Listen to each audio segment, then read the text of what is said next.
Выложили мы раз, два, три, четыре, пять, шесть, семь, восемь, 9 рядов.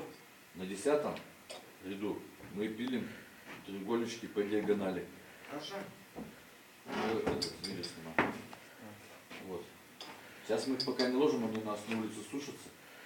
Вот. Нам, допустим, чтобы видно было вам вот на этом этапе работы. Потому что мы потом сложим арку, и уже этого места будет не видно. Давай, подойди сюда поближе.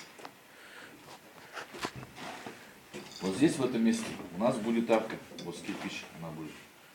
Для дымовых каналов мы оставляем вот это место, вот оно будет вот здесь.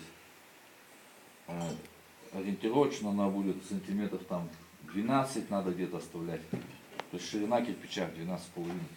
У нас чуть заужено, но все равно как бы это в зоне допуска. И вот сзади стенка наклонена, видите, да? Наклонена. И вот уже на этом ряду можно сделать как бы вот сюда поворотик. То есть если мы вот так будем, то мы как бы закроем канал. Вот он поворот пошел. Так, здесь вот заделал. Все как бы вот видно, да? Все. Нормально видно? Все, сейчас мы устанавливаем арочку, выпиливаем ее. Тоже это делается просто на коленке. У нас вся работа, ну как бы мы ее максимально упростили, чтобы можно было на коленке загнуть материал, сделать все быстро.